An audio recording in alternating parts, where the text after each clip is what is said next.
സുഹൃത്തുക്കളെ, ഇന്ന് ഈ പത്രസമ്മേളനം നടത്തുന്നതിൻ്റെ ഒരു ആവശ്യം പ്രൊഡ്യൂസേഴ്സ് അസോസിയേഷൻ്റെയും ഡിസ്ട്രിബ്യൂട്ടേഴ്സ് അസോസിയേഷൻ്റെയും സംയുക്ത യോഗം തീരുമാനങ്ങൾ അറിയിക്കുന്നതിന് വേണ്ടിയാണ്. ഒരു വിഭാഗം തിയേറ്റർ ഉടമകൾ 23-ാം തീയതി മുതൽ മലയാള സിനിമ കളിക്കില്ല എന്നുള്ള വിവരം എല്ലാ പത്രമാധ്യമങ്ങളിലും വന്നിരുന്ന ഒരു കാര്യമാണ്. അപ്പോൾ ഇവിടെ പ്രത്യേകിച്ച് ഞങ്ങളുടെ പ്രൊഡ്യൂസേഴ്സ് ആൻഡ് ഡിസ്ട്രിബ്യൂട്ടേഴ്സിൻ്റെ യോഗത്തിൽ അന്ന് വരുന്ന സിനിമകൾ, ഈ വരുന്ന നാടുകളിലുള്ള സിനിമകളെല്ലാം തന്നെ റിലീസ് ചെയ്യാനും അത് ഏതൊക്കെ തിയേറ്ററിൽ കളിക്കുന്നു ആ തിയേറ്ററുകളായിട്ട് ഞങ്ങൾ കൂടുതൽ സഹകരിക്കും എന്നുള്ള ഒരു തീരുമാനമാണ് നമുക്കുള്ളത്. പല അഭ്യൂഹങ്ങളും തെറ്റിദ്ധാരണകളും നിങ്ങൾക്ക് പത്രമാധ്യമങ്ങളിലൂടെ പൊതുജനങ്ങൾക്ക് എല്ലാം തന്നെ പറയുന്ന കാര്യങ്ങൾ ഒന്ന് വിശദീകരിക്കാനായിട്ടാണ് ഞങ്ങൾ ഈ press release, VPF charges, content, ഇങ്ങനെ കുറേ കാര്യങ്ങൾ പറഞ്ഞിട്ടുണ്ടായിരുന്നു. പിന്നെ ഒരു വ്യക്തത അത് മുഴുവനും വായിച്ചു കഴിഞ്ഞാൽ നിങ്ങൾക്ക് വരുന്നതാണ്. ഇന്ന് നിലവിൽ ഒരു സിനിമ ഒരു സ്ക്രീനിൽ റിലീസ് ചെയ്യണമെങ്കിൽ തീർച്ചയായിട്ടും വളരെ വലിയൊരു സംഖ്യ ആ ഒരു തിയേറ്ററിൽ മാത്രം റിലീസ് ചെയ്യണമെങ്കിൽ നമുക്ക് വേണ്ടി വരും.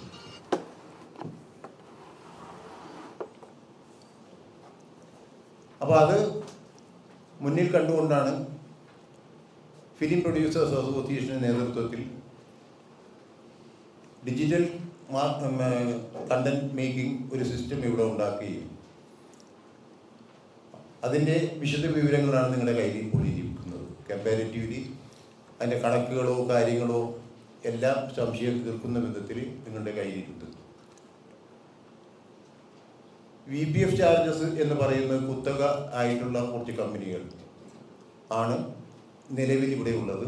എന്നാൽ പ്രൊഡ്യൂസർ അസോസിയേഷൻ്റെ കണ്ടന്റ് കളിക്കുന്ന സമയത്ത് അതിൽ നിന്നും വളരെ വ്യത്യാസം, വളരെ കുറഞ്ഞ ചെലവിൽ അത് കളിക്കാൻ പറ്റും എന്നുള്ളതാണ് ഞങ്ങൾ പറയുന്നതും പ്രാവർത്തികമാക്കിക്കൊണ്ടിരിക്കുന്നതും.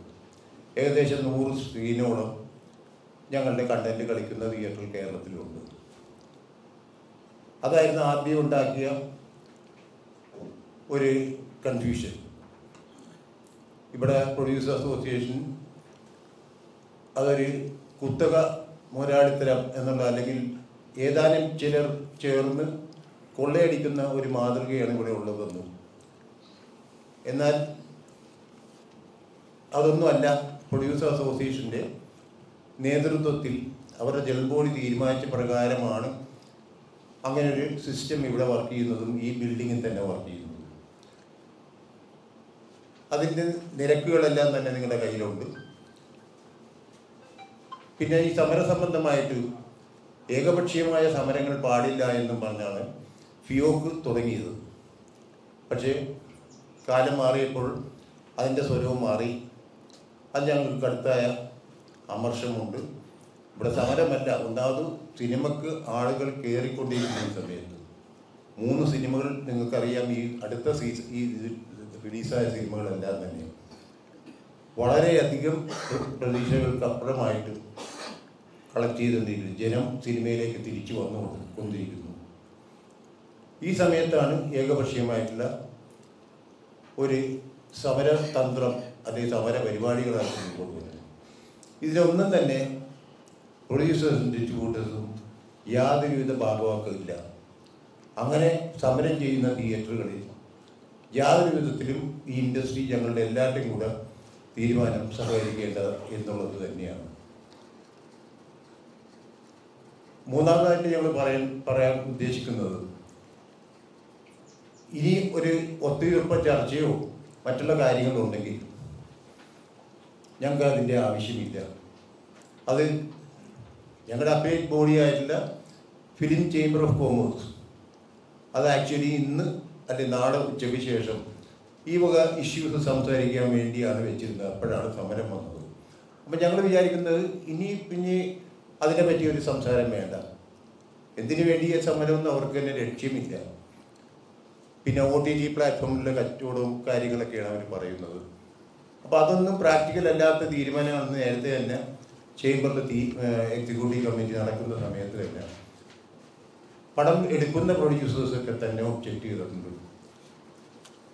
അപ്പോൾ പിന്നെയും ഓരോ കാര്യങ്ങൾ പറഞ്ഞുകൊണ്ടുള്ള ഈ തീരുമാനങ്ങൾ ഒരിക്കലും പ്രാക്ടിക്കൽ അല്ല എന്ന് ഫീൽ ചെയ്യുന്നു.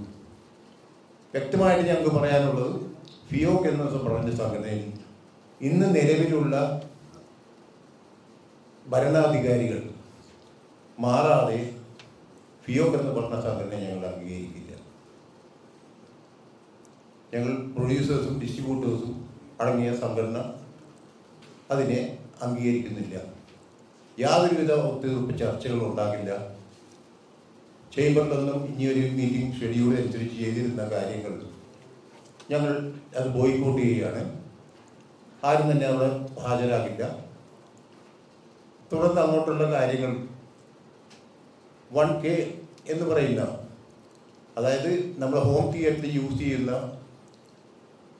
പ്രൊജക്ടേഴ്സ് സെർവറും അടങ്ങുന്ന അങ്ങനെ 100-100 തിയേറ്ററുകൾ ഇവിടെയുണ്ട്. അവിടെ നമ്മൾ VPF ചാർജസ് അടക്കണം. പക്ഷേ April 1 ഓൺവേർഡ്സ്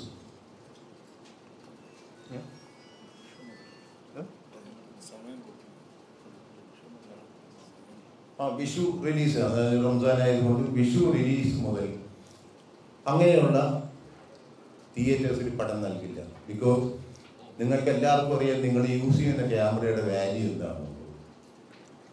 അപ്പം അങ്ങനെയുള്ള ക്യാമറകൾ ഉപയോഗിച്ച് ചിത്രീകരിക്കുന്ന ഇപ്പോൾ 4K റെസൊല്യൂഷനിൽ തന്നെ ഞങ്ങൾ ഔട്ട്ലെടുത്ത് അത് തിയേറ്ററിൽ വരുമ്പോൾ ഈ 1K സെർവർ അല്ലെങ്കിൽ പ്രൊജക്ടറുള്ള തിയേറ്ററുകളിൽ നമ്മളുടെ റിസൾട്ട് അവിടെ ഉണ്ടാകില്ല.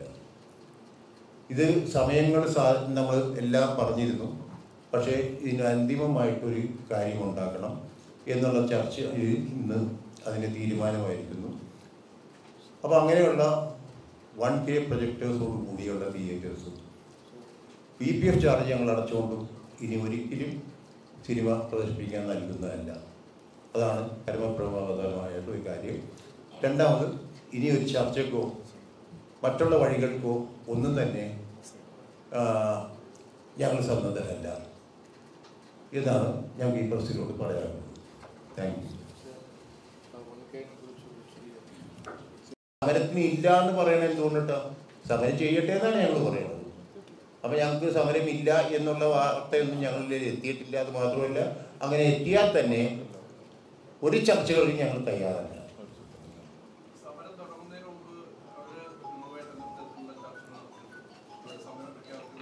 ഇല്ല, ഒരു ചർച്ചയ്ക്കും ഈ പറഞ്ഞ മാതിരി ഒരു കാര്യങ്ങളും ഈ പറഞ്ഞ പ്രൊഡ്യൂസർ അസോസിയേഷനിലോ ഡിസ്ട്രിബ്യൂട്ടേഴ്സ് അസോസിയേഷനിലോ ഒരു കത്തും തന്നിട്ടില്ല. പിന്നെ ചേംബറിൽ അവർ ആവശ്യപ്പെട്ടിട്ടുണ്ട്.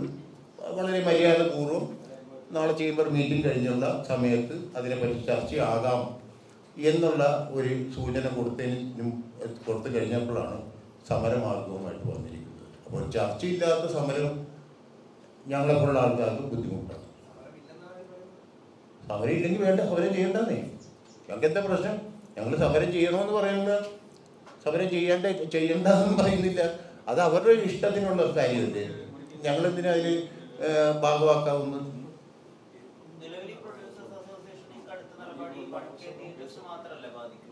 ഇപ്പം അങ്ങനെയായിരിക്കും, പക്ഷെ ഭാവിയിൽ തീർച്ചയായിട്ടും ഞങ്ങളുടെ കണ്ടന്റ് കളിച്ചിരിക്കണം. VPF ചാർജ് എന്ന് പറയുന്ന ഭീമമായ തുക വെട്ടിക്കുറച്ചുള്ള, അത് നിങ്ങൾക്ക് തന്ന പേപ്പറിൽ നിങ്ങൾക്ക് വിശദമായിട്ട് വായിക്കാം. ഞങ്ങളുടെ കണ്ടന്റ് കളിച്ചു കഴിഞ്ഞാൽ ഈ 4K ക്വാളിറ്റിയിലോ 8K ക്വാളിറ്റിയിലോ ഏത് ക്വാളിറ്റിയിലും വിത്ത് സൗണ്ട് ഞങ്ങൾ ഈ തുച്ഛമായ എമൗണ്ട് അടച്ചു കഴിഞ്ഞാൽ സാധാരണക്കാരനായ ഒരാഴ്ച ഓടുന്ന സിനിമ, ഞാൻ ഒരു ഇത്തിരി എക്സ്റ്റെൻഡ് ചെയ്യുന്നതെന്ന് വെച്ച് കഴിഞ്ഞാൽ എല്ലാവരും വലിയ പ്രൊഡ്യൂസേഴ്സ് അല്ല, എല്ലാവർക്കും വലിയ സിനിമകൾ എടുക്കാൻ പറ്റില്ല. സാധാരണ പ്രൊഡ്യൂസേഴ്സിന് ഒരാഴ്ച മാത്രം കളിക്കുന്ന സിനിമകളുണ്ട്. ആ സിനിമകൾ അവർക്ക് പ്രദർശിപ്പിക്കണമെന്നുണ്ടെങ്കിൽ ആകെ വരുന്നത് ഒരു 50 തിയേറ്ററിലാണെങ്കിൽ 1.5 ലക്ഷം രൂപ കൊണ്ടിട്ട് അവർക്ക് പ്രദർശിപ്പിക്കാം. അതിന് അൺലിമിറ്റഡ് റണ്ണാണ്. മലയക്കൊട്ട് വാലിബൻ നിങ്ങൾക്കറിയാം. അതിൻ്റെ VPF ചാർജ് ഞങ്ങൾ ആന്റണി പെരുമ്പാവൂർ ഞങ്ങളുടെ മെമ്പറാണ്. അദ്ദേഹം ഞങ്ങളുടെ കൂടെ ഉണ്ടായിരുന്നു. അദ്ദേഹം US മറ്റു ഒരു പടത്തിൻ്റെ പൃഥ്വിരാജിൻ്റെ പടത്തിൻ്റെ ഇതിലാണ് അവിടെ. അത് കാരണം ഇന്ന് ഇല്ലാത്തത്. ഇതിനു മുമ്പുള്ള എല്ലാ ചർച്ചകളിലും അദ്ദേഹം ഉണ്ടായിരുന്നു. 84 ലക്ഷം രൂപയാണ് അതിൻ്റെ VPF ചാർജ് അവരടക്കേണ്ടി വന്നിട്ടുള്ളത്. നമ്മളുടെ കണ്ടന്റ് ആണെങ്കിൽ 17 ലക്ഷം രൂപ വരുള്ളൂ. ഒരു കാര്യം മനസ്സിലാക്കുക, ഇത് വൺ ടൈമാണ്. ഒരാഴ്ചയിൽ 100 ദിവസം ഓടുന്ന പടത്തിലാണെങ്കിലും ആദ്യത്തെ ആഴ്ച കളിക്കുന്ന അതേ ടാരിഫ് മാത്രമാണ്. അത് വൺ ടൈം ചാർജസാണ്. കോംപ്ലക്സ് ലൈസൻസിന് 7500 രൂപ, അതും വൺ ടൈമാണ്. നിങ്ങൾ എത്ര ഷോ കളിച്ചാലും വേണ്ടിയില്ല, എത്ര ദിവസം കളിച്ചാലും വേണ്ടിയില്ല. അതേമാതിരി തന്നെ ഞാൻ നേരത്തെ സൂചിപ്പിച്ച ഒരാഴ്ചയിലേക്കുള്ള പ്രദർശനത്തിന് സാധാരണ പ്രൊഡ്യൂസേഴ്സിന് എടുക്കുന്ന ചെറിയ കിട പടങ്ങൾക്ക് അത് വെറും 3500 രൂപ വിത്ത് GST അടച്ചു കഴിഞ്ഞാൽ നമുക്ക് എത്ര തിയേറ്ററിൽ റിലീസ് ചെയ്യാം? ചെറിയ പടങ്ങൾ 50 തിയേറ്ററിൽ റിലീസ് ചെയ്യണമെന്നുണ്ടെങ്കിൽ ഈ പ്രൊഡക്ഷൻ കോസ്റ്റൊക്കെ കഴിഞ്ഞ് പബ്ലിസിറ്റിയും കഴിഞ്ഞ് അവർ കിതച്ച് കിട്ടുന്ന സമയത്താണ് ഇന്നത്തെ നിലയിൽ 50 തിയേറ്ററിൽ 6 ലക്ഷം രൂപ നടക്കുന്ന സമയത്ത് 1.5 ലക്ഷം രൂപക്ക് ഈ കണ്ടന്റ് യൂസ് ചെയ്താൽ അവന് എക്സ്പ്ലോയിറ്റ് ചെയ്യാം. അതാണ് ഞങ്ങളുടെ ഭാഷ്യം, അതാണ് യാഥാർത്ഥ്യം.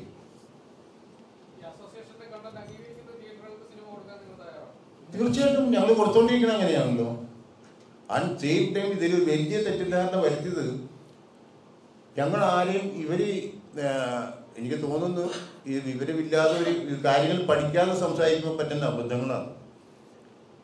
പ്രൊഡ്യൂസർ അസോസിയേഷൻ്റെ കണ്ടന്റ് വെക്കുന്ന തിയേറ്ററുകളിൽ പ്രൊഡ്യൂസർ അസോസിയേഷൻ പറയുന്ന പ്രൊജക്ടർ വെക്കണമെന്നാണ് ഇവർ പലതും പറഞ്ഞു വരുന്നത്. എന്തിനാ ഈ പ്രൊജക്ടർ? ഇന്നിപ്പോൾ പ്രൊജക്ടറിൽ നിങ്ങൾ ഈ ഷൂട്ട് ചെയ്യുന്ന ക്യാമറയിൽ ഒരു ചിപ്പിലല്ലേ ഈ സാധനം വരുന്നത്. ആ ചിപ്പ് എവിടെ കൊണ്ടിട്ടാലും അല്ലെ നിങ്ങളുടെ പർപ്പസിൽ സ്റ്റുഡിയോ കൊണ്ട് ഇട്ട് കഴിഞ്ഞാലും അത് വർക്ക് ചെയ്യും. അതേമാതിരി തന്നെ സിനിമ സെർവറിൽ ഡൗൺലോഡ് ചെയ്തിട്ട് സെർവർ വഴിയാണ് പ്രൊജക്ടറിൽ കാണിക്കുന്നത്.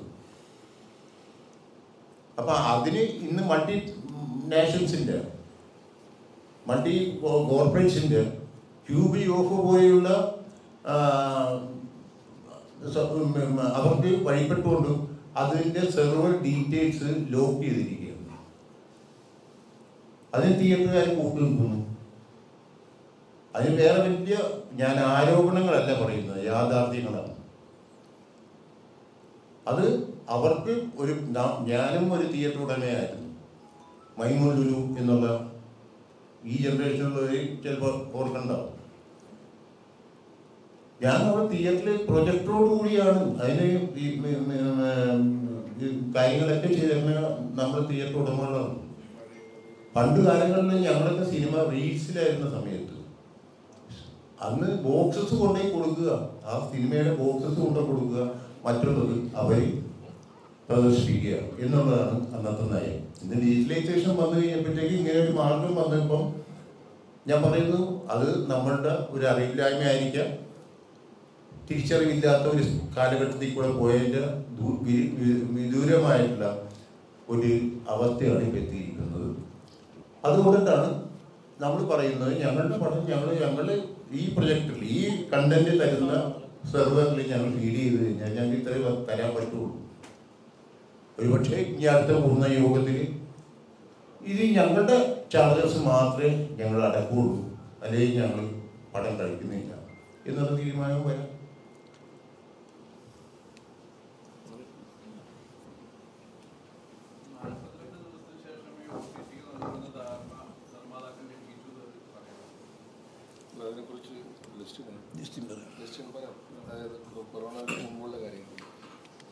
ഇങ്ങനെയൊരു സജഷൻ വന്നിരുന്നു, 42 ദിവസം കഴിഞ്ഞിട്ടേ ഉള്ളൂ OTT കൊടുക്കാവുള്ളൂ. അത് ചേംബറിൽ ഡിസ്കസ് ചെയ്ത മാറ്ററാണ്, അല്ലെങ്കിൽ ഞങ്ങൾ പ്രൊഡ്യൂസർ അസോസിയേഷനിൽ ഡിസ്കസ് ചെയ്ത മാറ്ററാണ്. അങ്ങനെ ഞങ്ങൾ നിരവധി പ്രാവശ്യം ട്രൈ ചെയ്യുകയും അത് ഞങ്ങളെ കൊണ്ട് നടക്കാതെ വരികയും ചെയ്തു. കാരണം നെറ്റ്ഫ്ലിക്സ്, ആമസോൺ, സോണി ലീവ് പോലെയുള്ള കമ്പനികളാണ് ഇത് പർച്ചേസ് ചെയ്യുന്നത്. അപ്പം ഞങ്ങളെപ്പോലെയുള്ള പ്രൊഡ്യൂസേഴ്സ് ഇത് കൊടുക്കാനായിട്ട് തയ്യാറാണ്. ഇപ്പം അവരിത് ഇന്ന ഡേറ്റിൽ 28 ദിവസത്തിനുള്ളിൽ തന്നു കഴിഞ്ഞാൽ മാത്രമേ ഉള്ളൂ അവർ എടുക്കാനായിട്ട് തയ്യാറാവുന്നുള്ളൂ.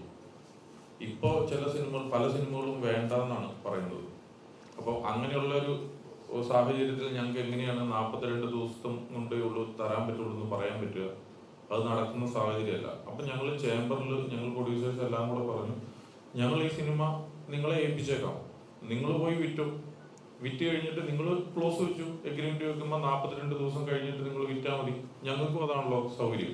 കാരണം അത്രയും ദിവസം തിയേറ്ററിൽ കളിക്കാനായിട്ട് വരും, അത്രത്തോളം റവന്യൂ ഞങ്ങൾക്ക് കിട്ടും. അപ്പം ഇത് പറഞ്ഞു കഴിഞ്ഞപ്പോൾ ഇതിനെ ഏൽക്കാനായിട്ട് ആരും തയ്യാറല്ല.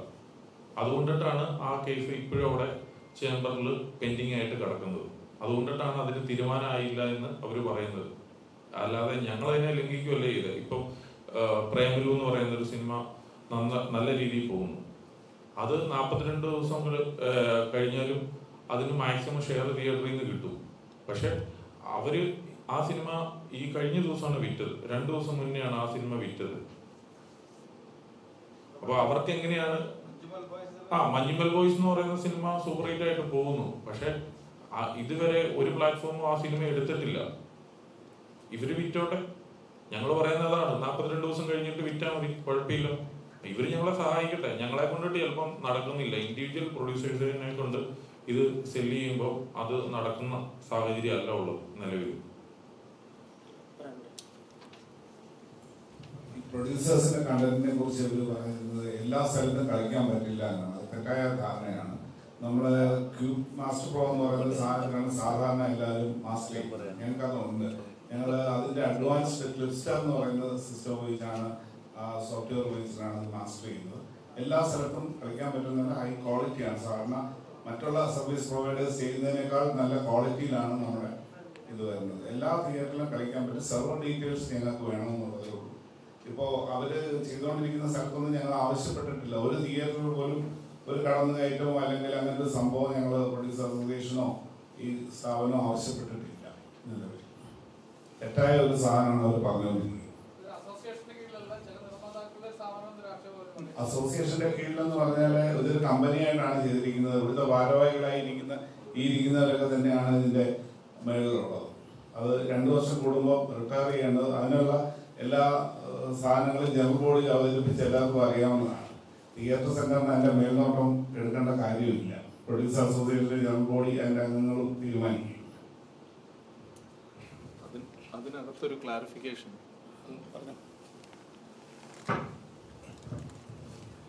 ഈ കണ്ടന്റ് മാസ്റ്ററിന്റെ കാര്യത്തിലൊരു വളരെ വലിയ ക്ലാരിഫിക്കേഷൻ ആവശ്യമുണ്ട്. ഞങ്ങൾ ഈ കണ്ടന്റ് മാസ്റ്ററിംഗ് തുടങ്ങുന്ന ഒരു സാഹചര്യത്തിലേക്ക് ഞങ്ങൾ നിർബന്ധിതരായതാണ് പ്രൊഡ്യൂസേഴ്സ്. കാരണം കാലാകാലങ്ങളിൽ ഈ പറഞ്ഞതുപോലെ അനലോഗിൽ നിന്നും ഡിജിറ്റലിലേക്ക് ഉണ്ടായ ഒരു ഷിഫ്റ്റ് ഉണ്ടായിരുന്നു. അന്ന് തിയേറ്ററുകാർക്ക് ഈ ഭാരിച്ച തുക താങ്ങാൻ പറ്റില്ല എന്നുള്ളത് കൊണ്ടാണ് ഈ വെർച്വൽ പ്രിന്റ് ഫീസ് എന്ന് പറയുന്ന ഈ VPF എന്ന് പറയുന്ന സംവിധാനം കൊണ്ടുവന്നത്. അപ്പം അന്ന് തന്നെ ഒരു ധാരണയുണ്ടായിരുന്നു, ഇത് കാലക്രമേണ കംപ്ലീറ്റ്ലി ഡിജിറ്റലൈസ് ചെയ്ത് കഴിഞ്ഞാൽ ഇത് ഒഴിവാക്കും, കംപ്ലീറ്റ് ആയിട്ട് ഈ വെർച്വൽ പ്രിന്റ് ഫീസ് എന്നൊക്കെ ഒഴിവാക്കും എന്നുള്ളത്. ഞങ്ങളെ സംബന്ധിച്ച് ഈ പറഞ്ഞ നേരത്തെ മലക്കോട്ടെ വാലിബൻ പോലെ പറഞ്ഞ 84 ലക്ഷം രൂപ ഒരാഴ്ചത്തേക്കാണ് കൊടുത്തത്. രണ്ടാമത്തെ ആഴ്ചയാവുമ്പോൾ അത് 40 ലക്ഷം രൂപയോളം വീണ്ടും കെട്ടിവെച്ചാലാണ് ഈ തിയേറ്ററുകളിൽ ഇത് കളിക്കാൻ പറ്റുന്നത്. അപ്പം തത്വത്തിൽ ഒരു സിനിമ ഇറങ്ങി വരുമ്പോൾ ഒരു സൂപ്പർ ഹിറ്റ് സിനിമയാണെങ്കിൽ 1,20 ലക്ഷം രൂപ ഈ തിയേറ്ററിൽ വെച്ച പ്രൊജക്ടറിന്റെ ചെലവ് ഞങ്ങൾ വഹിക്കുന്ന ഒരു അവസ്ഥയിലേക്ക്. ഇങ്ങനൊരു അവസ്ഥയിൽ ഞങ്ങൾ നിർബന്ധിതരായതാണ്. അപ്പോ ലാഭേച്ഛ തീരെ ഇല്ലാതെ തുടങ്ങിയ ഒരു സ്ഥാപനമാണ്. ഇതൊരു നോൺ പ്രോഫിറ്റ് ഇനിഷ്യേറ്റീവ് ആണ്. കാരണം ലിറ്ററലി ഒരു 3 ആഴ്ച കൊണ്ട് ഒരു സിനിമയ്ക്ക് 28 ഷോ വെച്ച് 3 ആഴ്ച കഴിയുമ്പോൾ ഏകദേശം 18,000 ശിഷ്ടം രൂപയ്ക്ക് മുകളിൽ 24,000 രൂപ ഒരു പ്രൊഡ്യൂസർ കൊടുക്കേണ്ട സമയത്താണ് 5,500 രൂപയ്ക്ക് അൺലിമിറ്റഡ് ആയിട്ട് കൊടുക്കുന്നത്. അപ്പോൾ നിങ്ങൾക്ക് തന്നെ മനസ്സിലാക്കാം ഇത് എന്തിനാണ് തുടങ്ങിയതെന്നുള്ളത്. ഇതൊരു നോൺ പ്രോഫിറ്റ് ഓർഗനൈസേഷനാണ്. ഇതിന്റെ ഓഡിറ്റിംഗ് വ്യക്തമായി നടത്തുന്നതാണ്. സുതാര്യമാണ്, ആർക്ക് വേണമെങ്കിലും വന്ന് നോക്കാവുന്ന ഒരു പ്രൈവറ്റ് ലിമിറ്റഡ് കമ്പനിയുടെ ഇതിലാണ് തുടങ്ങിയിരിക്കുന്നത്. കാരണം അങ്ങനെ അത് നടത്താൻ കഴിയുള്ളൂ. അതിൻ്റെ വരുമാനം പ്രൊഡ്യൂസേഴ്സിൻ്റെ വെൽഫെയറിന് വേണ്ടി മാറ്റിവെക്കുന്നു എന്നുള്ളത് വ്യക്തമായി ഇതിൻ്റെ മെമ്മറാൻഡം ഓഫ് അസോസിയേഷനും ആർട്ടിക്കിൾ ഓഫ് അസോസിയേഷനും ഞങ്ങൾ തയ്യാറാക്കി അത് ഒപ്പിട്ട് അത് രജിസ്റ്റർ ഓഫ് കമ്പനീസിൽ രജിസ്റ്റർ ചെയ്ത സ്ഥാപനമാണ്. ഇത് ഓഡിറ്റിംഗിന് വിധേയമാക്കിയാൽ ആർക്കും ഒന്നും പറയാൻ കഴിയാത്ത രീതിയിലാണ് ഇത് മുന്നോട്ട് പോകുന്നത്. ആർക്ക് വേണമെങ്കിലും ഒന്ന് നോക്കാവുന്നതാണ്. അപ്പോൾ അങ്ങനെ ഒരു സ്ഥാപനം പ്രൊഡ്യൂസേഴ്സിൻ്റെയും സിനിമയുടെ നന്മയ്ക്കായിട്ട് ഞങ്ങൾ വരുമ്പോൾ അത് പറഞ്ഞത് പച്ചക്കള്ളമാണ്. ഇത് പച്ചക്കള്ളമാണെന്ന് ഞാനിത് എടുത്തെടുത്ത് പറയും. കാരണം വെച്ചാൽ അതങ്ങനെയാണ് ആ കമ്പനി ഫോം ചെയ്തിരിക്കുന്നത്, അതിൻ്റെ നടത്തിപ്പും അങ്ങനെയാണ് പോകുന്നത്. അപ്പോൾ അതുകൊണ്ട് അതിനകത്ത് യാതൊരു വസ്തുതയും ഇല്ല. വസ്തുതാ വിരുദ്ധമായിട്ടുള്ള കാര്യങ്ങളാണ് ഫിയോക്കിൻ്റെ നേതൃത്വം, ഒരു നേതാവ് ഇതിനെക്കുറിച്ച് പറഞ്ഞത്. അത് ഞങ്ങൾ നഖശാന്തം അതിനെ അപലപിക്കുകയാണ്. കാരണം അതങ്ങനെയല്ല. അത് ഇങ്ങനൊരു സിനിമയുടെ നന്മയ്ക്കായി ഒരു പ്രൊഡ്യൂസറിൻ്റെ എന്താ പറയുക ഭാരം കുറയ്ക്കാനായിട്ട് ചെയ്തൊരു നോൺ പ്രോഫിറ്റ് ഇനിഷ്യേറ്റീവാണ്. അപ്പം ഇത് മാസ്റ്ററിനെ കുറിച്ച് ഞങ്ങൾ വളരെ വളരെ ക്ലാരിറ്റിയോടുകൂടിയാണ് ഈ പറയുന്നത്. ഇതിനകത്ത് യാതൊരു ക്ലാരിറ്റിക്ക് കുറവുമില്ല. നിങ്ങൾക്ക് തന്ന പ്രസ് നോട്ടിലും ഞങ്ങളുടെ റേറ്റ് കാർഡ് ഉൾപ്പെടെ ഞങ്ങൾ തന്നിട്ടുണ്ട്. അപ്പോൾ അതുകൊണ്ട് അതിനകത്തും നിങ്ങൾക്ക് മനസ്സിലാക്കാവുന്നതാണ്. അപ്പോൾ ഇതുകൊണ്ട് ഒരു പ്രൊഡ്യൂസേഴ്സും ഇവിടെ കൊള്ളസംഘം വെച്ച് പുലർത്തുന്നില്ല. ഇതൊരു കൊള്ളസംഘമല്ല. ഇത് വളരെ വളരെ സുതാര്യമായി കൊണ്ടുപോകുന്ന ഒരു സ്ഥാപനമാണ്. അപ്പോൾ അത്തരം ആരോപണങ്ങൾ ഞങ്ങൾ അപലപിക്കുന്നു. അതിനെ ഞങ്ങൾ പാടെ തള്ളിക്കളയുകയും ചെയ്യും.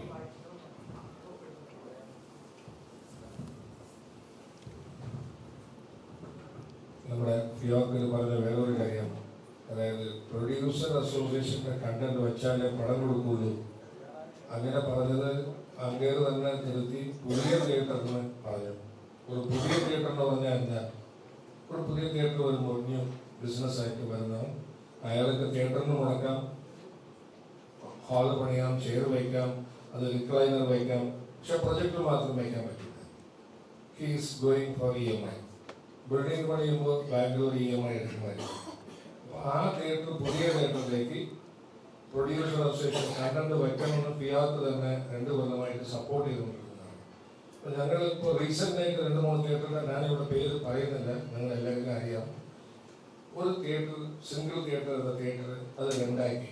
അപ്പോൾ 2ാമത് തിയേറ്റർ സ്വാഭാവികമായിട്ട് പുതിയ തിയേറ്ററിലേക്ക് അങ്ങേർക്ക് ബിസിനസ്സിൽ പ്രോഫിറ്റ് കിട്ടുമെന്നുള്ളത് കൊണ്ടാണ് 2ാമത് തിയേറ്റർ പുതിയ തിയേറ്ററാക്കി.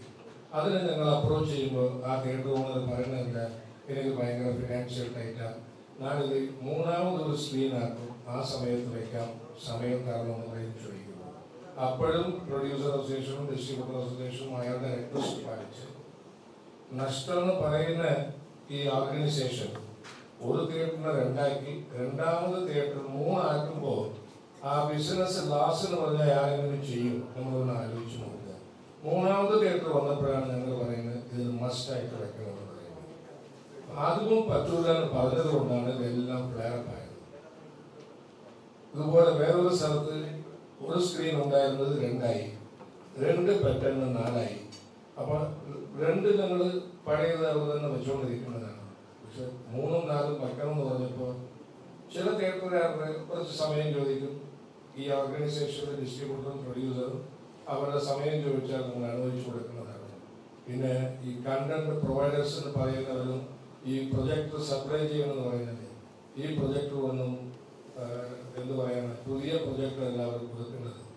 പല സ്ഥലങ്ങളിൽ ഒരു തിയേറ്റർ 2K-ലിருந்து 4K ആകുക, അല്ലെങ്കിൽ സിംഗിൾ K-ലിருந்து 2K ആകുക എന്ന് പറഞ്ഞാൽ ഈ പഴയ പ്രൊജക്ടർ കൊണ്ടുപോയിട്ട് സർവീസ് ചെയ്തിട്ട് ഇത് പുതിയ പ്രൊജക്ടറായിട്ട് കൊണ്ടുവയ്ക്കും. അതിന് ഞങ്ങൾ VPF ചാർജ് കൊടുക്കണം, അതിൻ്റെ കണ്ടന്റ് ചാർജ് ഡിസ്ട്രിബ്യൂട്ടർ കൊടുക്കണമെന്ന് വേണ്ട. ഈ സിംഗിൾ K എന്ന് പറയുന്ന സിസ്റ്റം ത്രൂ ഔട്ട് വേൾഡിൽ അത് പോയി കഴിഞ്ഞു. ഇന്ത്യയിലും ഫെയ്ഡ് ഔട്ടായി, നാട്ടിലൊക്കെ പോയി. ഇവിടെയാണ് കുറേ സ്ക്രീനിൽ ഇതിങ്ങനെ കളിച്ചുകൊണ്ടിരിക്കുന്നത്. അതിനെക്കുറിച്ചാണ് നേരത്തെ സിയാദ് ഗോപർ പറഞ്ഞ ഒരു പീരീഡ് കഴിഞ്ഞാൽ സിംഗിൾ Kക്ക് പടമില്ലാന്ന് പറയാമെന്നതിൻ്റെ കാരണമാണ്. അതിന് ചില ടേംസ് ഒക്കെ ഉപാധികളൊക്കെ വെച്ചിട്ടുണ്ട്. താങ്ക്സ്.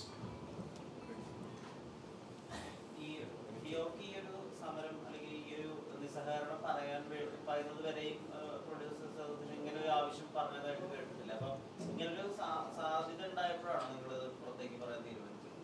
ഒരു തർക്കവുമില്ലാതെ മുമ്പോട്ട് പോകായിരുന്നു. എല്ലാ സ്ഥലങ്ങളിലും പുതിയ തിയേറ്റർ, എല്ലാ പുതിയ തിയേറ്ററുകളും ഞങ്ങളെ കണ്ടന്റാണ് കളിക്കുന്നത്. അവരുടെ നിലവിലുള്ള തിയേറ്ററിൽ ഞങ്ങളത് കളിക്കണമെന്ന് ആവശ്യപ്പെട്ടിട്ടുമില്ല. അതിനിടയിൽ ഉണ്ടാക്കിയ ഒരു പ്രശ്നമാണ്. ഞങ്ങൾക്ക് പോലും അറിയില്ല എന്താ കാര്യം എന്നുള്ളത്. ഇത് ഓൾറെഡി ഞങ്ങള് 4K ഷൂട്ട് ചെയ്യുന്ന കാര്യം ഞങ്ങൾ 1K കളിക്കുന്നതെന്ന് ഇവര് പറയുന്നത്. അതിന്റെ ഒരു ലോജിക്ക് എന്താണ്?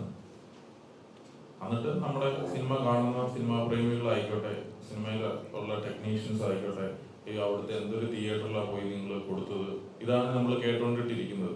അപ്പം ഈ പ്രൊഡ്യൂസേഴ്സിന്റെയും ടെക്നീഷ്യന്മാരുടെയും നിരന്തരമായിട്ടുള്ള ഈ കംപ്ലൈൻസുടെ കാരണമാണ് നമ്മൾ ഇത് അവതരിപ്പിക്കുന്നത്. അല്ലാണ്ടിട്ട് ഒരു ഫൈൻ മോർണിംഗിൽ വന്നിട്ട് ഞങ്ങൾ ഇത് പറയുന്നതല്ല. ഇങ്ങനെ ഇനി അഥവാ ഞങ്ങൾ ഇനി പറഞ്ഞു കഴിഞ്ഞാൽ തന്നെ ഞങ്ങളുടെ ഭാഗത്ത് എന്താണ് തെറ്റുള്ളത്? 1K തിയേറ്ററിൽ കളിക്കേണ്ട എന്ന് പറയുന്നതിൽ എന്താണ് തെറ്റുള്ളത്? അപ്പൊ പിന്നെ നമ്മൾ ഇത്രയും വില കൂടിയ ക്യാമറ ഉപയോഗിച്ച് ഇത് ഷൂട്ട് ചെയ്യുന്നതിൽ എന്താണ് അർത്ഥമുള്ളത്?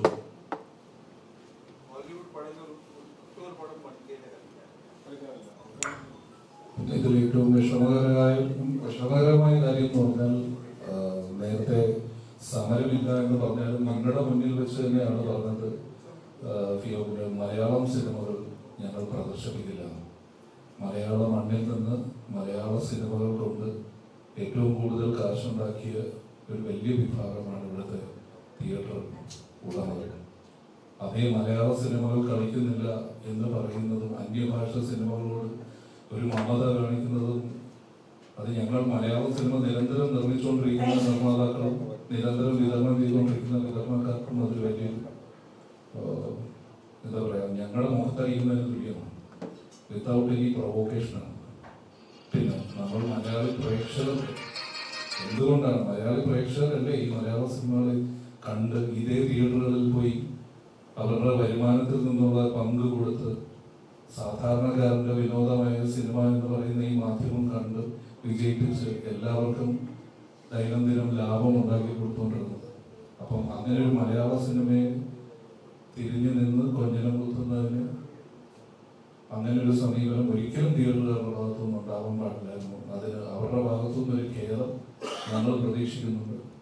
അതും തീർത്തും അപലപിക്കാമാണ്. അങ്ങനെ പറയാൻ പാടില്ലായിരുന്നു. ഞങ്ങൾ മലയാള സിനിമയിൽ ജീവിക്കുന്നവരാണ്, മലയാള സിനിമയാണ് ഞങ്ങളുടെ തന്നെ. ആ മലയാള സിനിമയെ നിന്ദിക്കാൻ പാടില്ലായിരുന്നു എന്നുള്ളതാണ്. അത് തീർത്തും അപലപനീയമായ കാര്യമാണ്. അതൊരിക്കലും ഒരു ഫിയോക്കോ പോലെ ഒരു വളരെ ഉത്തരവാദിത്വമുള്ള ഒരു വ്യവസായം നടത്തുന്ന ഒരു സംഘടനയുടെ ഭാഗത്തുനിന്ന് അത് ഉണ്ടാകാൻ പാടില്ലായിരുന്നു. അത് അവരുടെ ഭാഗത്തുനിന്ന് ഒരു ഖേദം പ്രേക്ഷകർ ആഗ്രഹിക്കുന്നുണ്ട് എന്നാണ് ഞങ്ങൾ വിശ്വസിക്കുന്നത്. കാരണം മലയാളി പ്രേക്ഷകരാണ് ഇന്ന് മലയാള സിനിമയെ നിലനിർത്തിക്കൊണ്ടുപോകുന്നത്. അപ്പം അതൊരു വലിയ ഒരു ഒരു ഒരു ഞങ്ങൾ ഒരിക്കലും അപ്രതീക്ഷിതമായിട്ടുള്ളൊരു കാര്യമായിരുന്നു മലയാളം സിനിമ കളിക്കില്ല എന്ന് പറയുന്നത്.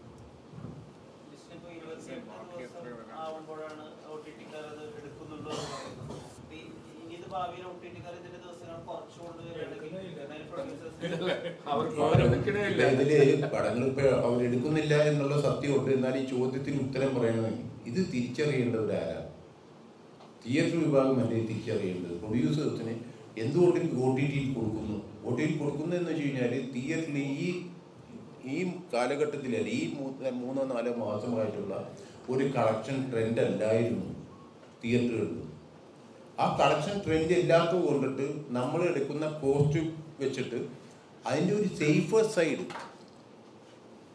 നഷ്ടത്തിൽ വരുമ്പോഴത്തേക്കും ആ വരവ് അതെങ്കിലും ഒരു വിപണന സാധ്യത ഉണ്ടെങ്കിൽ അത് മുതലാക്കുക എന്നുള്ളത് മാത്രമായിരുന്നു അതിൻ്റെ ലക്ഷ്യം.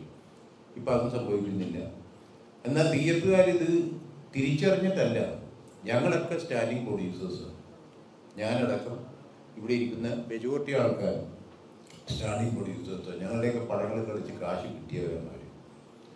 പക്ഷേ ആ തിരിച്ചറിവില്ലാതെ ഒന്നായി നിങ്ങൾക്ക് OTT കൊടുക്കണ്ട, നമുക്ക് അതിൻ്റെ ഒരു ഉപാധി, മറ്റുള്ള സാമ്പത്തികമായിട്ടുള്ള ഉപാധി 42 ദിവസം ശരി ഞങ്ങൾ കൊടുക്കുന്നില്ല. നിങ്ങൾ കളിച്ചു തരുമോ എന്ന് ചോദിച്ചാൽ ഉത്തരവില്ല. നിങ്ങൾ കളിച്ചത് പ്രൂവ് ചെയ്യുക. ഞങ്ങൾക്ക് 42 ദിവസം ഞങ്ങൾ ഈ എല്ലാ പടങ്ങളും കളിച്ചു കൊടുക്കാം, കളക്ഷൻ ഒരു ഇതല്ല, മാനദണ്ഡമല്ല. അങ്ങനെ ആരെങ്കിലും മുമ്പോട്ട് വന്നിട്ടുണ്ടോ? ഒരാൾ മുമ്പോട്ട് വന്നിട്ടില്ല. തുടങ്ങി രണ്ടാമത്തെ ദിവസം കളക്ഷൻ കുറവാണെന്ന് കണ്ടു കഴിഞ്ഞാൽ നിങ്ങൾക്ക് അറിയാം, പല തിയേറ്ററിലും ചിലപ്പോൾ ഒരാഴ്ച എടുക്കും. നിങ്ങൾ ഇന്ന് പറയുന്ന പ്രേമലു എന്ന് പറയുന്ന സിനിമ ഇനീഷ്യൽ മാറ്റ്നിയും നൂൺ ഷോയും എനിക്ക് അവരുടെ വിതരണക്കാരനെ അറിയാം, പ്രൊഡ്യൂസേഴ്സിനെ അറിയാം. അവർ ഞെട്ടിയിരിക്കുന്ന എന്ത് ചെയ്യും? അവർ 10 കോടിയുടെ റിസ്ക് എടുത്തിട്ടാണ് ആ സിനിമ റിലീസ് ചെയ്തത്. അപ്പോൾ OTT സെയിൽ നടന്നിട്ടില്ല, ഒന്നും നടന്നിട്ടില്ല. അതൊരു ഭാഗ്യം കൊണ്ട് കളക്ട് ചെയ്തു. ഇങ്ങനെ വന്നത് സെക്കൻഡ് ഷോയോട് കൂടിയാണ് ആ പടം റേസ് ആയത്, ഓഡിയൻസിനെ ആക്സെപ്റ്റ് ചെയ്തത്. അപ്പോൾ വെയിറ്റ് ചെയ്യാൻ സമയമില്ല. ഇപ്പം ഒരു വിഭാഗം ആൾക്കാർ, എക്സിക്യൂട്ടീവ്സ് എല്ലാവരും അങ്ങനെയാണെന്നല്ല പറയുന്നത്, ഒരു വിഭാഗം ആൾക്കാർ മാറ്റിനി കണ്ടിട്ട് തീരുമാനിക്കുന്നതാണ്. അതായത് ഇത് പോവില്ല, അത് കാരണം പിറ്റേ ദിവസം വേറെ സിനിമ കളിക്കാം, അല്ലെങ്കിൽ 2 ഷോ ആയിട്ട് കുറക്കാം. അല്ലാതെ നമ്മൾ ഈ പറഞ്ഞിരിക്കുന്ന മാതിരിയുള്ള ഒരു തുറന്ന മനസ്സ് സിനിമ, മലയാള സിനിമക്ക് ഈ പറഞ്ഞ തിയേറ്റർ ഉടമകളുടെ പ്രത്യേകിച്ച് ഫിയോക്കിൻ്റെ കമ്പനിയിൽ നിന്നുണ്ടായിട്ടില്ല. അതാണ് എൻ്റെ ആൻസർ. ഞാൻ പറഞ്ഞത് എന്തുകൊണ്ട് OTT, ഞങ്ങൾക്ക് വേറെ ഓപ്ഷൻ ഇല്ല. രണ്ടാമത്തെ കാര്യം, ഈ പറഞ്ഞ തിയേറ്ററുകളിൽ പടം സക്സസ് ആയിക്കൊണ്ടിരിക്കുന്ന ഈ കാലഘട്ടത്തിൽ വളരെ ഞങ്ങളൊക്കെ വിഷമിച്ചിരിക്കുകയാണ്. പടം എടുത്തിട്ട് റിലീസ് ചെയ്യാൻ പറ്റാതെ ധൈര്യമില്ലാതെ ഇരിക്കുന്ന സമയത്താണ് ഇപ്പൊ വന്ന 4 പടങ്ങൾ സൂപ്പർ ഡൂപ്പറായിട്ട് ഹിറ്റാണ്. 4 മലയാള സിനിമകളാണ്. മനസ്സിലായോ? അപ്പൊ അങ്ങനെ ഒരു ട്രെൻഡില് ജനം തിരിച്ച് തിയേറ്ററുകളിലേക്ക് വരുന്ന സമയത്ത് വേണമോ ഇതിന്റെ ഉള്ളിലൊരു പടം? അങ്ങനെ ഒരു ആവശ്യമുണ്ടോ ഈ സമയത്ത്? അത് ആവശ്യമില്ലാത്ത സംഭവമല്ലേ. ജനം പുച്ഛിക്കും, ഇവർക്ക് ഇത് തന്നെ ജോലിയുള്ളൂ എന്ന് പറയുന്ന ഒരു അവസ്ഥ ഉണ്ടാക്കണ്ടേ. അതേമാതിരി തന്നെ ഇപ്പം ഞങ്ങൾ ഇന്നത്തെ യോഗത്തിലൊരു തീരുമാനം, ഫസ്റ്റ് വീക്ക് എന്തായാലും ഒരാഴ്ച പടം കളിക്കുന്നതാണ്. അതിൽ ഹോൾഡ് ഓവറോ ഇതൊന്നും ഞങ്ങൾ അക്സെപ്റ്റ് ചെയ്യില്ലേ.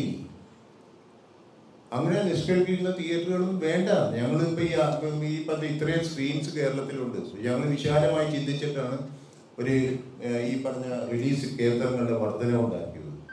ഞാനൊക്കെ സിനിമ തുടങ്ങുന്ന സമയത്ത് 42 സ്ക്രീനാണ്, 42 സ്റ്റേഷൻസ്. അതിന് മുമ്പ് 16 ആയിരുന്നു, പിന്നെ 42 ആയി. അത് കോർപ്പറേഷൻ, മുനിസിപ്പൽ, പഞ്ചായത്ത് എന്നീ തലങ്ങളിലായിട്ടുള്ള ഒരു വിഭജനമായിരുന്നു ഉണ്ടായിരുന്നു. പക്ഷെ സിനിമ വളരട്ടെ എന്നുള്ള നല്ല ബുദ്ധിയിലാണ് ഞങ്ങൾ ഇങ്ങനെ എല്ലാവരും കൂടെ ശ്രമിച്ച് ഇങ്ങനെ ഒരു കാര്യത്തിലെത്തി. പക്ഷെ ഇപ്പം ഞങ്ങൾക്ക് ഫീൽ ചെയ്യുന്നു അതിൻ്റെ ആവശ്യമില്ല, ലിമിറ്റഡ് ഓഡിയൻസേ ഉള്ളൂ. അത് കാരണം ഈ തിയേറ്ററിൻ്റെ എണ്ണം ഗണ്യമായി കുറയേണ്ടിയിരിക്കുന്നു. അത് നമുക്ക് പോകെ പോകെ കാണാം, അത്രേ പറയാം.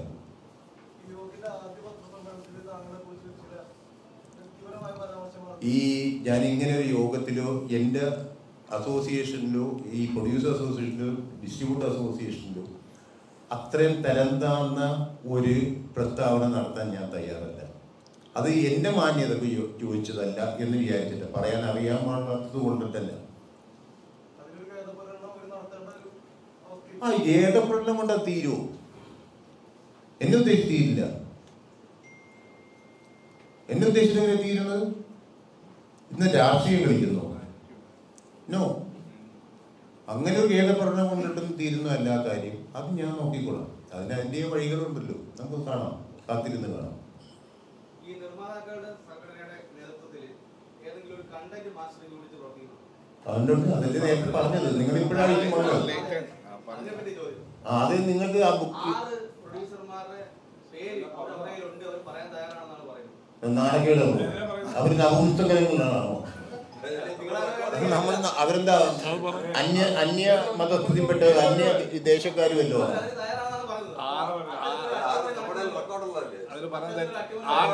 വരാൻ താമസിച്ചോണ്ടാണ് ഞങ്ങൾ അതെ 8 പേരാണുള്ളത്. ആയിരിക്കുന്ന മുതൽ ഇവിടം വരെയും ഇദ്ദേഹം ഇല്ല, അയാളുമാണ് ഉള്ളത്. ഇവിടെ നിലവിലുള്ള ആൾക്കാർ സുരേഷ് കുമാറുണ്ട്, പിന്നെ രഞ്ജിത്തുണ്ട്, ഹംസ ഇവിടെ ഉണ്ടല്ലോ. സംഘടന തന്നെയാണ് അത്. ഞാൻ നിങ്ങൾ വരാൻ താമസിച്ചുകൊണ്ടാണ് ഞാൻ പറഞ്ഞത്. വളരെ സുതാര്യമാണ്. അത് ആർക്ക് വേണമെങ്കിലും വന്ന് ഓഡിറ്റ് ചെയ്യാവുന്നതാണ്. അത് എല്ലാ മാസവും ഇവിടെ ഓഡിറ്റിന് വിധേയമാകുന്ന ഒരു കമ്പനി ആണ്. അത് വ്യക്തമായി പ്രവർത്തിക്കുന്ന ഒരു കമ്പനിയാണ്. ഞങ്ങൾക്ക് അതിനകത്ത് 200% ക്ലാരിറ്റി ഉണ്ട്. അത് ഇതിനകത്ത് ഇത് ഞങ്ങൾ ആൻസബിൾ ആയിട്ടുള്ള ആളെന്ന് ഞങ്ങൾക്ക് ഞങ്ങളുടെ മെമ്പേഴ്സിനോട് മാത്രം പറയേണ്ട കാര്യമേ ഉള്ളൂ. ഞങ്ങൾക്ക് 300 മെമ്പേഴ്സ് 330 മെമ്പേഴ്സാണ് പ്രൊഡ്യൂസർ അസോസിയേഷൻ ഉള്ളത്. ഇവർക്ക് അവർ ജനറൽ ബോഡിയിൽ അവതരിപ്പിച്ചിട്ടുണ്ട്, അവർക്കറിയാം. അവർ ആശങ്കപ്പെട്ടാൽ മതി. തിയേറ്റർ സെന്ററിന് അതിനകത്ത് ആശങ്കപ്പെടേണ്ട കാര്യമേ ഇല്ല. മനസ്സിലായില്ലേ? ഇതിനകത്ത് ഇതിന്റെ പ്രസിഡന്റും സെക്രട്ടറി, ഞാൻ സെക്രട്ടറിയാണ്, ട്രഷററാണ്, വൈസ് പ്രസിഡന്റാണ്, ജോയിന്റ് സെക്രട്ടറിയാണ്, അങ്ങനെയുള്ളവരാണ്. അദ്ദേഹം വൈസ് പ്രസിഡന്റ്, ഇങ്ങനെയുള്ളവരാണുള്ളത്. 2 കൊല്ലം കൂടുമ്പോൾ റിട്ടയർ ചെയ്യുന്ന ആളാണ് ഇതിനകത്ത്. അവർക്ക് ആർക്കും ഇതിനകത്ത് സാലറിയോ മറ്റു ബെനിഫിറ്റ്സോ ഒന്നും എടുക്കാനുള്ള നിയമമില്ല. നടത്തിക്കൊണ്ട് പോകാൻ അങ്ങനെ പറ്റുള്ളൂ. അല്ലാതെ ഈ അസോസിയേഷന്റെ ഇതിൽ അത് നടത്താൻ പറ്റാത്തതുകൊണ്ടാണ് അങ്ങനെ ഉണ്ടാക്കിയിരിക്കുന്നത്. ഇതിന്റെ കാര്യങ്ങളെല്ലാം ഈ പറഞ്ഞ ആള് ചേംബറിന്റെ പ്രസിഡന്റ് ആയിരിക്കുമ്പോഴാണ് അവിടുന്ന് ഇത് വളരെ ഇൻഡസ്ട്രിക്ക് ആവശ്യമാണെന്ന് ചർച്ചയിൽ 25 ലക്ഷം രൂപ ലോൺ അനുവദിച്ചത്. 50 ലക്ഷം രൂപ 2 പ്രാവശ്യം. അവിടുന്ന് ഇങ്ങോട്ട് അയച്ച് അങ്ങനെ ഒരു പുള്ളി പ്രസിഡന്റ് ആയിരിക്കുമ്പോ എങ്ങനെയാണ് ഈ കാശ് കൊടുക്കുന്നത്? ഇത് ആള് കൂടുമ്പോഴും പത്രക്കാർക്കാണ് ജയിക്കാൻ എന്തെങ്കിലും വിളിച്ചു പറഞ്ഞിട്ടോ വല്ല കാര്യമുണ്ട്. അതിൽ അവരത് ബോധപ്പെടേണ്ട കാര്യമില്ലല്ലോ. അത് ഞങ്ങൾ ഇവിടുത്തെ മെമ്പേഴ്സ് അല്ലേ നോക്കേണ്ടത്.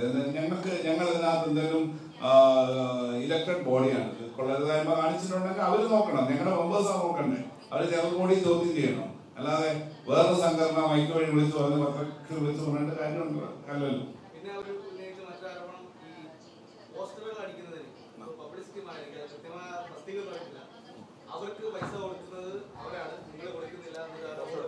ഇതൊക്കെ അപ്രസക്തമാണ്. അതിനെ കുറിച്ച് വ്യക്തമായിട്ട് പറയാം. ഈ പബ്ലിസിറ്റി ഒരു പടം റിലീസാകുക എന്ന് പറയുന്നത് ഡിസ്ട്രിബ്യൂട്ടേഴ്സ് ആണ് എല്ലാ പബ്ലിസിറ്റിയും കൊടുക്കുന്നത്. ഇവിടെ പേപ്പറുകാരുണ്ട്, TV മാധ്യമങ്ങളുണ്ട്. എല്ലാത്തിൻ്റെയും ചാർജസ് ആ ഡിസ്ട്രിബ്യൂട്ടറാണ് കൊടുക്കുന്നത്. ഇപ്പോൾ 3 കോളം 20 ഹാഫ് പേജോ ക്വാർട്ടർ പേജോ കളർ പേജോ ഇതിനൊരു എമൗണ്ട് വരും. അത് ചെലവ് ചെയ്യുന്നത് ഡിസ്ട്രിബ്യൂട്ടറാണ്. പിന്നെ പോസ്റ്റർ അടിച്ച് ത്രൂ ഔട്ട് ഒട്ടിക്കണം, അതിന് ചെലവ് വരും. ആൾ കേരള ഒട്ടിക്കണം വരും. TV പരസ്യങ്ങൾ വരും. പിന്നെ ഹോർഡിംഗ് ബോർഡ്സ്. ഒരു സെക്കൻഡ്, അതാണ് പറയുന്നത്. പ്രൊഡ്യൂസർ ആൻഡ് ഡിസ്ട്രിബ്യൂട്ടർ ആണ്, ബോത്ത് ആർ സെയിം. അത് ഒരു കോയിന്റെ 2 വശമാണ്. ഒന്ന് പ്രൊഡ്യൂസർ ആയിരിക്കും, ഡിസ്ട്രിബ്യൂട്ടർ ആയിരിക്കും. ആ ബിസിനസ് വൈസ് മാറും. ചിലപ്പോൾ അവർ 2 പേരും അണ്ടർസ്റ്റാൻഡിങ്ങിൽ ആ എക്സ്പെൻസസ് നടത്തുന്നത് ഡിസ്ട്രിബ്യൂട്ടറാണ്. കോയിൻ മാറുന്നേ ഉള്ളൂ. അത് ചെയ്തു വരുമ്പോൾ ഈ നേരത്തെ പറഞ്ഞല്ലേ 14 സെന്റർ 48 പിന്നെ 72 ഇതിപ്പോ 250 200 200. അപ്പൊ ഈ ചെലവ് ചെയ്യുന്ന എമൗണ്ട് ഈ പടത്തിന്റെ പ്രൊമോഷന് വേണ്ടിയാണ് ചെയ്യുന്നത്. അപ്പോൾ തിയേറ്ററിൽ വരുന്ന കളക്ഷനിൽ നെറ്റിന്റെ ഇത്ര % കൊടുക്കണമെന്ന് പറഞ്ഞ ഒരു അണ്ടർസ്റ്റാൻഡിംഗ് ഉണ്ട്, ഒരു റിട്ടേൺ എഗ്രിമെന്റ് ഉണ്ട്. അത് എല്ലാ തിയേറ്ററുകാരും ആ കാലത്ത് പാലിച്ചുകൊണ്ടിരുന്നത്. പിന്നീട് ഇങ്ങനെ കൂടി വരുമ്പോൾ 4% ഉണ്ടായിരുന്നത് 2% ഉണ്ടായി.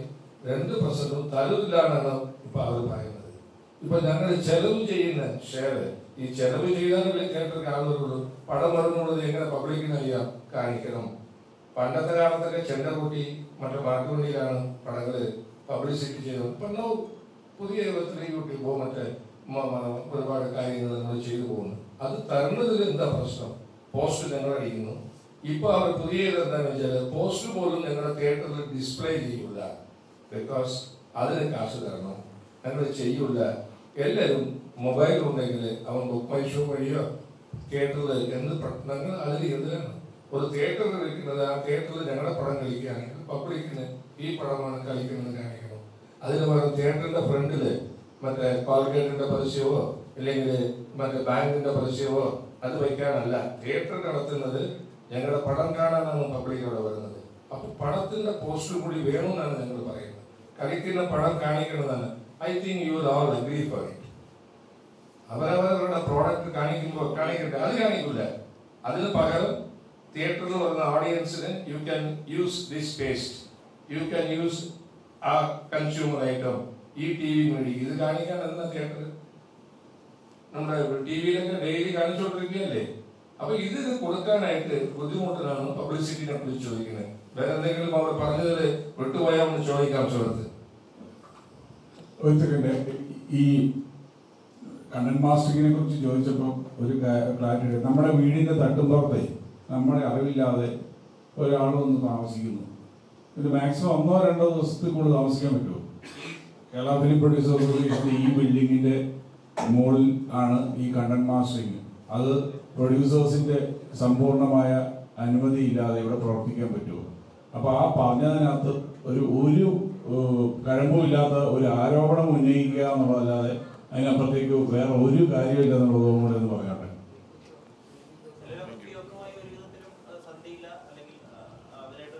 എന്തായാലും തൽക്കാലം ചർച്ചയില്ല, ഒരു ചർച്ചയില്ല. ഞങ്ങൾക്ക് ഫിയോക്ക് ഒരു കാര്യമല്ല എന്നുവെച്ചാൽ ഇങ്ങനെ ബിഹേവ് ചെയ്യുന്ന ഒരു പാറ്റേണിലുള്ള സംഘടനയായിട്ട് ഞങ്ങൾ യാതൊരു വിധത്തിലും ഒരു ഇതുണ്ടാവില്ല. അപ്പം ആലോചിക്കാം. നിങ്ങളുടെ ചേംബർ എന്ന് പറയുന്നല്ലേ എല്ലാവരും കവർ ചെയ്തപ്പോൾ ഞങ്ങൾ തന്നെ ആദ്യം കാണുന്നത് ആ ഡയസിൽ വിജയകുമാർ അവരുടെ പ്രസിഡന്റ്, ഞാൻ പേര് വിളിച്ചറിയില്ല, അങ്ങേരാണ് എല്ലാവർക്കും മറ്റേ ഇത് പറഞ്ഞുകൊണ്ടിരിക്കുന്നത്. അതിന് തൊട്ടടുത്തിരിക്കുന്ന രണ്ടുപേരും ചേംബറിന്റെ പ്രസിഡന്റും ചേംബറിന്റെ ട്രഷററുമാണ്. അപ്പോൾ സമരം അനൗൺസ് ചെയ്യുമ്പോൾ ആ പ്രസിഡന്റും ട്രഷററും സെക്രട്ടറിയും 3 വിഭാഗത്തിനും ചേർന്നവരാണ്. ആ 3 വിഭാഗം പ്രൊഡ്യൂസർ, ഡിസ്ട്രിബ്യൂട്ടർ, എക്സിബിറ്റർ വിഭാഗം ഒരു സമരം പറയുമ്പോൾ ഈ രണ്ടുപേരും പറയണ്ടേ, നമ്മൾ അവരോട് ആലോചിച്ചിട്ട് അവരോട് ഒരു സംഭാഷണം നടത്തിയിട്ട് വേണ്ടേ സമരം പറയാണെങ്കിൽ. അതിനൊരു ഡേറ്റ് ഫിക്സ് ചെയ്തിട്ടുണ്ട്. നിങ്ങൾ ചോദിച്ചു നാളെ വൈകുന്നേരം 3 മണിക്ക് അതിനൊരു മീറ്റിംഗ് വിളിച്ചിരിക്കുക ചേംബർ സെക്രട്ടറി. ഈ പോയിന്റ്സ് ഒക്കെ പറഞ്ഞിട്ട് അജണ്ടയിൽ പറഞ്ഞിട്ടുണ്ട്. അത് പിന്നെ നമ്മുടെ മുകേഷ് ശർമ്മ പറയുന്നു, ലീഡിംഗ് പ്രൊഡ്യൂസർ ഡിസ്ട്രിബ്യൂട്ടറാണ്. ഫിയാക്ക് തുടങ്ങിയപ്പോൾ എന്താ പറഞ്ഞു, ഞങ്ങൾ സമരമില്ല, തിയേറ്റർ അടച്ചിട്ടുള്ള പരിപാടിയേ ഇല്ല, തിയേറ്റർ എപ്പോഴും പ്രവർത്തിക്കുന്നു. അപ്പൊ തിയേറ്റർ അടയ്ക്കണം എന്ന് പറഞ്ഞിട്ട് നമ്മൾ ഒന്നും ചോദിക്കുന്നത്. ഇപ്പൊ ഞാനൊക്കെ പണ്ട് ഒത്തിരി പണം എടുത്തിട്ടുള്ളതല്ല, എനിക്ക് ആ ബിസിനസ് ഇനി ചെയ്യാൻ പറ്റൂല, നഷ്ടപ്പെടുന്ന മാറിയിരിക്കും. Theatre business നഷ്ടമായിരിക്കും. ഞാൻ നേരത്തെ ചോദിച്ചല്ലേ, എന്തിനാ സിംഗിൾ സ്ക്രീൻ ഡബിൾ ആക്കണം, ഡബിൾ 3 ആക്കണം, 3 4 ആക്കണം? അത് ആക്കാനായിട്ട് പൈസ മുടക്കണമെങ്കിൽ അത് വരുമാനം ഉണ്ട്. ഇപ്പോ ഒരു നിസ്സാരമായിട്ട് പറയുകയാണെങ്കിൽ ഒരു സിനിമയിൽ വെച്ചിട്ട് ആ തിയേറ്ററിൽ ഒരുപാട് അതർ ബിസിനസ് നടക്കുന്നുണ്ട്. ക്യാൻറ്റീനുണ്ട്, പാർക്കിംഗ് ഉണ്ട്, പിന്നെ പരസ്യങ്ങൾ കിട്ടുന്നുണ്ട്, നിങ്ങളെ ബുക്ക് മൈ ഷോയുടെ ടിക്കറ്റ് കിട്ടുന്നുണ്ട്. ഞാൻ ചുമ്മാ ചോദിക്കുക, 100 രൂപ ടിക്കറ്റ് എടുക്കുന്നവൻ ബുക്ക് മൈ ഷോ വഴി പോയാൽ ₹125 rupees. ആ 25 രൂപ കണക്കിൽ ഞങ്ങൾക്ക് വരില്ല, അവർ രണ്ടുപേരും വീഹിക്കുക. പടം എടുക്കുന്ന ഞങ്ങൾക്ക് അതിനകത്ത് ഒന്നുമില്ല. പിന്നെ ക്യാൻറ്റീനിന്റെ വരുമാനം നമ്മൾ പറഞ്ഞാൽ അവർ ചോദിക്കും, എന്താ വിചാരിക്കുന്നത്? ഇപ്പൊ ഞാൻ കാലിക്കറ്റിലിരിക്കുന്ന ഒരു തിയേറ്റർ ഓണറായിട്ട് സംസാരിച്ചുകൊണ്ടിരുന്നത് കുറച്ച് മുമ്പ് വന്നവർക്ക് 3 പടം സൂപ്പർ ഹിറ്റാണ്. പ്രേമലു, പിന്നെ മമ്മൂക്കയുടെ ബ്രഹ്മയുവൻ, ഇപ്പൊ നടക്കുന്ന മഞ്ജുമൽ ബോയ്സ്. ഞാൻ ചുമ്മാ ചോദിച്ചു, 10 ദിവസമായിട്ട് ക്യാൻറ്റീൻ വരുമാനം എങ്ങനെ ഉണ്ടെന്ന് ചോദിച്ചു. അതൊന്നും പറയേണ്ട സാറേ, എങ്ങനെ വയല 50 ലക്ഷം രൂപ വരച്ചു. യു തിങ്ക് ക്യാൻറ്റീനിൽ 50 ലക്ഷം രൂപ വരുമാനം വരും ഈ 10 ദിവസത്തിൽ? അയാൾക്ക് ഒരു 4-5 സ്ക്രീൻ ഉണ്ട് അവിടെ. അപ്പൊ ഈ 50 ലക്ഷം രൂപ വരുമാനത്തിൽ നിങ്ങൾ ചോദിക്കുന്നില്ല, അത് അവരുടെ പ്രോപ്പർട്ടിയാണ്, അവർ എന്ത് വേണമെങ്കിലും ചെയ്തോട്ടെ. ഞങ്ങളുടെ ബുക്ക് മൈ ഷോ അത് വേറെ, ഞങ്ങൾക്കുള്ള ആ ടേംസ് ആൻഡ് കണ്ടീഷൻ. ഈ പബ്ലിസിറ്റി 2% കൊടുക്കൂലെന്ന് പറയുമ്പോൾ അതിന് ഞങ്ങൾക്ക് തരാൻ ബുദ്ധിമുട്ടുള്ളത്, ഞങ്ങളുടെ പടം വെച്ചുകൊണ്ട് ക്യാൻറ്റീനിൽ കാപ്പി വയ്ക്കുന്നില്ലേ, പാപ്കാർ വയ്ക്കുന്നില്ലേ, പാർക്കിംഗ്, ഒരുപാട് കാര്യങ്ങളുണ്ട് സംസാരിക്കാൻ പോയാൽ. പിന്നെ നമ്മളും എമോഷണൽ ആകും. ഇതൊക്കെ ചോദ്യത്തിൽ ചോദിച്ചത് കൊണ്ടാ പറയുന്നത് കേട്ടോ. I think I will give the പ്രസിഡന്റിനെ ഞങ്ങളുടെ ഈ ആശയങ്ങൾ നിങ്ങൾ കറക്റ്റായിട്ട് ഉൾക്കൊണ്ടിരിക്കുന്നു എന്ന് ഞാൻ മനസ്സിലാക്കുന്നു. എന്തായാലും വെറുതെ വിവാദത്തിനല്ല, ഇന്നെല്ലാ ഒരു മറ നീക്കി മുമ്പോട്ട് വന്നിരിക്കുകയാണ് ഞങ്ങൾ. നിങ്ങൾ വന്നതിനും സഹകരിച്ചിരുന്നതാണ്.